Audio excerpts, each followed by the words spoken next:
My name is Jimmy Herring, and I'm the father of Red Herring. He passed away in December 28, 2015. I'm also a board member of Archway of Hope. And my purpose of being here this morning is to help you survive, to provide you with some hope of how you're going to make it along this journey. A little bit about me and why I'm here. December 28, 2015, my 15-year-old son lost his life in a UTV rollover. From that moment on, nothing's ever been the same. But I'm here to tell you that you can make it, and you will make it. This is my list of do's and don'ts along the way, and you can take some. If you feel that they resonate with you, take them, use them. There will be other things that won't resonate with you, and that's fine. I've got a list here I'm going to run through today, and I want to share these with you. I wish that, or I would hope that you are the one who is just gliding through the internet, searching Archway of Hope to see what we're about. But like me, almost 7 years ago, you may be frantically searching the internet because you need to find something that's going to help you get to the next day. Because I know what you feel, I know what you see, I know what you hear. And if you're here a few days after you've lost someone too soon, maybe it's your child, you're in a mess. So I start with this, something really hard that no one ever seems to talk about. But it's real and we need to talk about it, and that is, number one, don't take your life. People don't want to talk about that, but in the hours and the few days following the loss of your child, that thought is going to run through your mind. You're going to look around and say, what's the use? What's the purpose? You may have the thought, if my child's in heaven, then I can get there too. That's a dangerous thought to have. It's a real thought to have, and it's okay, but just don't stay there very long. I remember that thought myself, and it's not that I ever would have taken my life, but the thought ran through me many times. So again, it's okay to think it. You got to get rid of it. You got to move on from that and do so. Don't stay there long. Along those same lines, call your doctor. In the hours that follow the loss of someone too soon, the loss of your child, call your doctor. Call your family physician. Tell them what's going on. They will immediately know what to do, and they're probably going to prescribe you some medicine. They'll prescribe you something that'll take away the panic attacks, they'll take away the anxiety, and might even give you a chance to sleep because you're going to need it. Call them quickly. Along those lines of sleeping, sleep when you can, sleep while you can. You may find it really hard to sleep.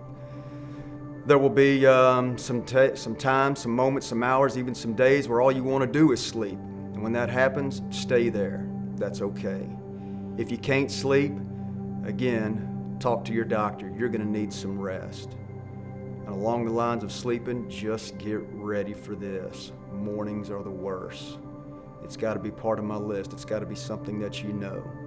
When you wake up in the mornings, you're going to be certain that what you've experienced over the past hours, days, whatever it may be, is a really bad dream, and that your son or daughter is still with you. That's the worst part, because the moments are going to come shortly after that, and you're going to realize that you are not dreaming. Instead, this is a bad, bad life journey that you're now on. Again, I keep saying bad, but it's going to get better. But mornings are hard. The mornings will get better, but those first few, I'm just telling you, brace yourself. Put somebody in charge. When this happens, you need to find a very trusted friend, family member.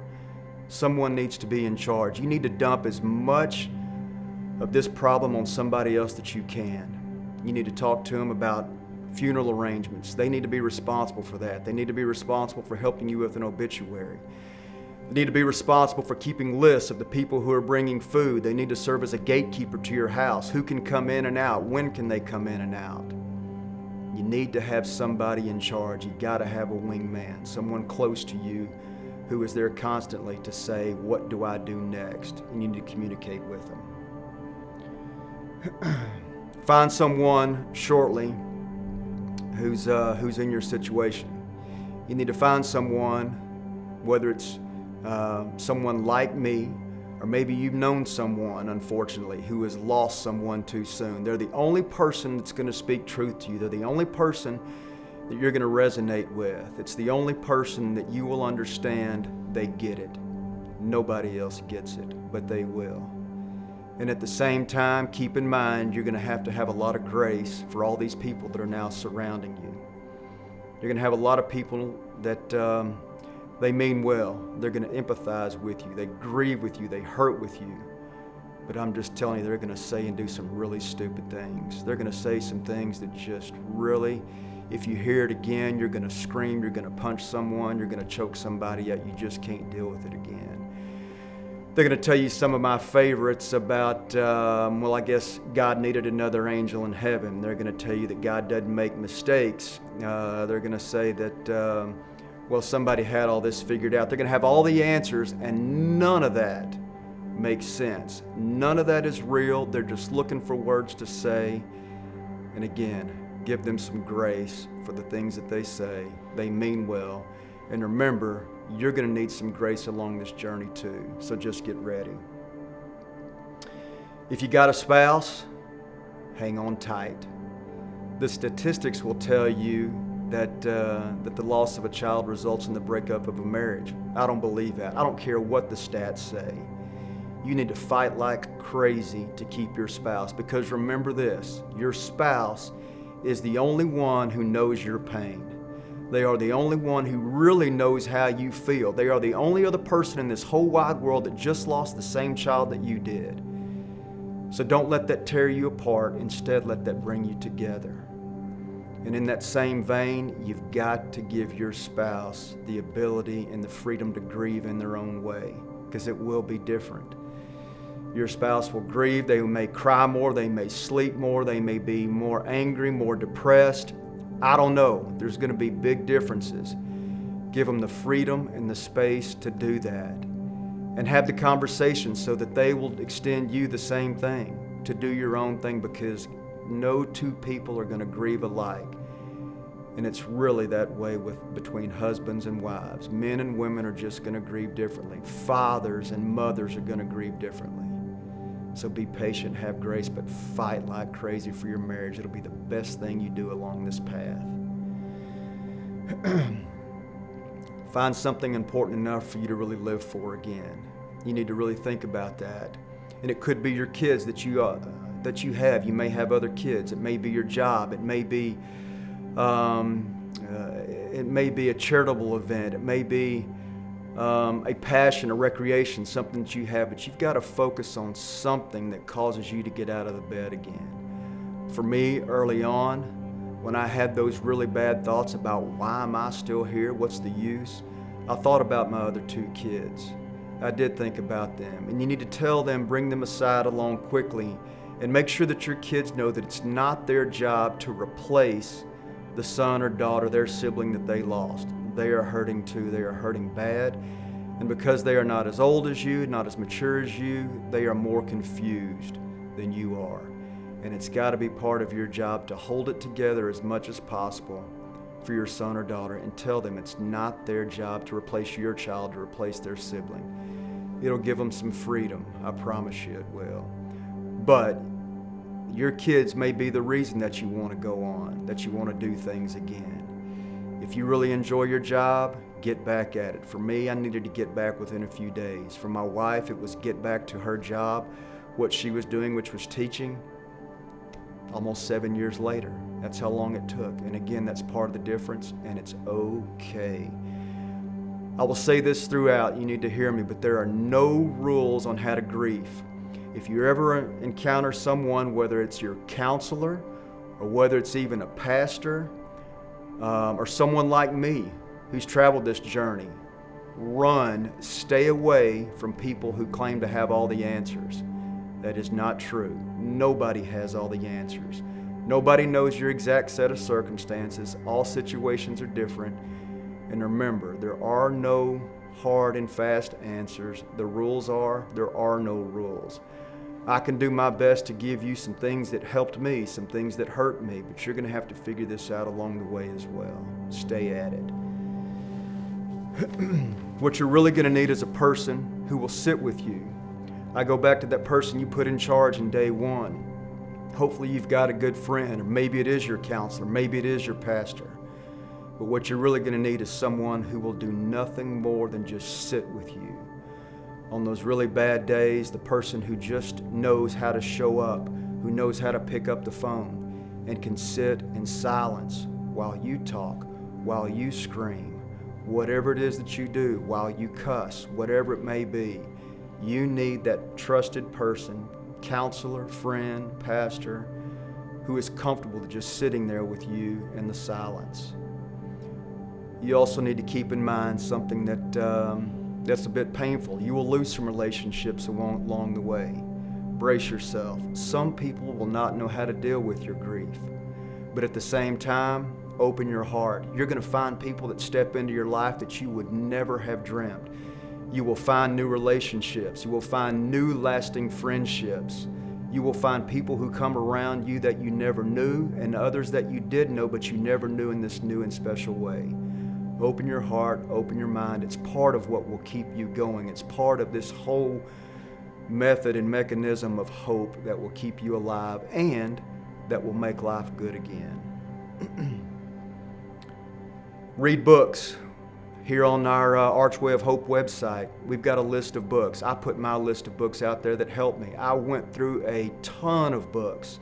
Some of them, though, I didn't get through a few pages, maybe a few chapters, chunked them aside. Everybody's going to give you a book. Everybody's got, this is what helped me. Again, get through a few pages, a few chapters. If it helps, great. Read it again, mark it up, take notes.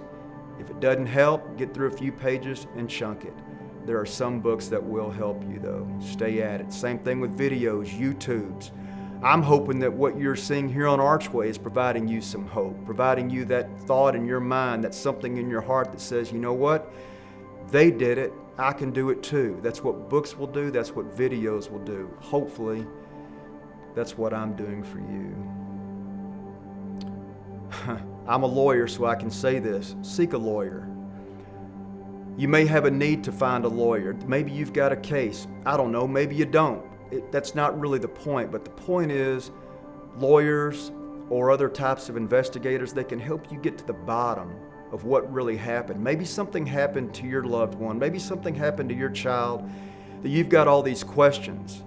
Lawyers are trained. That's part of what they do to find out what happened. They can get to the bottom of the story. And for you, knowing what happened may be part of the process that helps you get further along to getting back to a place of healing again, to getting back to a place where you can live again. It's just another step of getting better.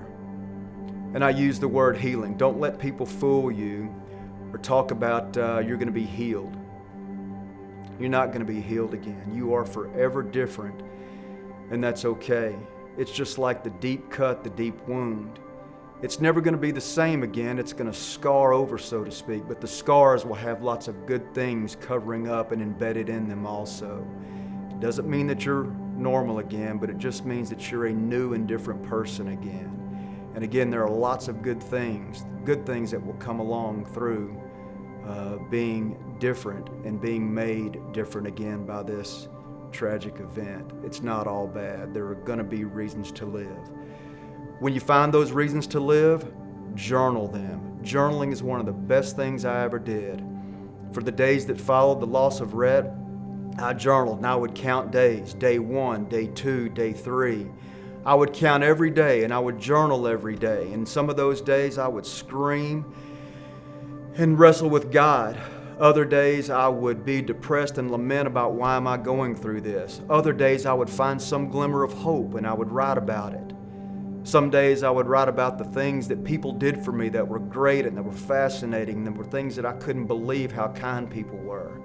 Some days I would write about how dumb people were. But the point is, journaling was a very soothing and it was a real way for me to release my emotions in a way that maybe I wasn't comfortable doing with somebody else. But you'll also want that journal because you will journal about good days, days when you thought, wow, this is why I'm still alive. This is why God has left me here. This is why things can still be good again. And you're going to need to go back to those days, circle them, mark them up in red, and go back to that journal because you're going to need to remember those days when you came to life again and you thought, you know what? This is why I'm still here. Life can still be good again, and life is good again. I'm 7 years almost down the road. I'm 2 months short, and I'm telling you, life can still be good again. I've had so many good moments since Rhett's passing.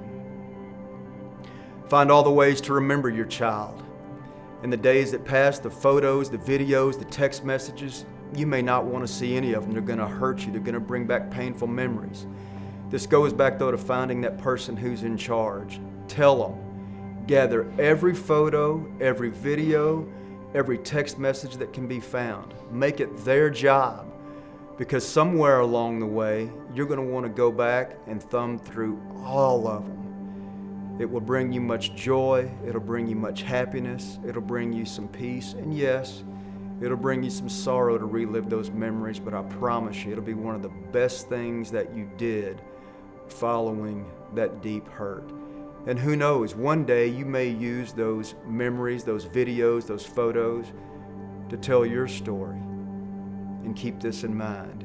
As you move along this journey, part of your reason for still being here, part of your reason for still living, part of your reason to keep fighting, to keep seeking and searching for hope, is you've now got a new job. You're going to do what I'm doing and what so others around me have done along the way, and that is to offer encouragement and hope to somebody else. I would like to tell you that this is not going to happen to someone close to you again, but the chances are that's not true. And they're going to need you. You will know it. You will know when that event occurs that it's now your job, it's your responsibility to step in. It'll be right, and you'll know what to do. When everybody else around doesn't know, you will know. You'll know how to handle it. As I wrap up my list, pray. Pray a lot. I don't know whether you're a Christian or not, and at this moment it doesn't matter because you're still here. If you're a Christian, pray more than you've ever prayed. Scream at God, yell at God, wrestle with God. I promise you, He can handle it all. Seek His grace, seek His mercy. If you're not a Christian, try it. What have you got to lose? You got nothing to lose. But I know I have found over the past 7 years, if I have screamed and cried and wrestled with God, He's shown up every time. Maybe not in that exact moment, but in every time. The thing that keeps rushing over me is His grace and His mercy. It just keeps pouring out. God didn't cause this. God didn't do this to you. But God is with you every moment along this journey. He's there. He knows. He knows what you're going through. He is your comforter. He is your protector. He is your never-ending friend. I'm going to close with this. You need to understand that you are on a journey. You're going to want to think that your betterment, that you're getting better, that your healing process of returning to some normalcy of life will return fast. That was me. I was frantic for that. It's not. Slow down. It's a journey. It's going to happen. Stay with it. Give it some time. Give yourself time. Give God some time. My name is Jimmy Herring. I want you to know that life is possible and hope is real.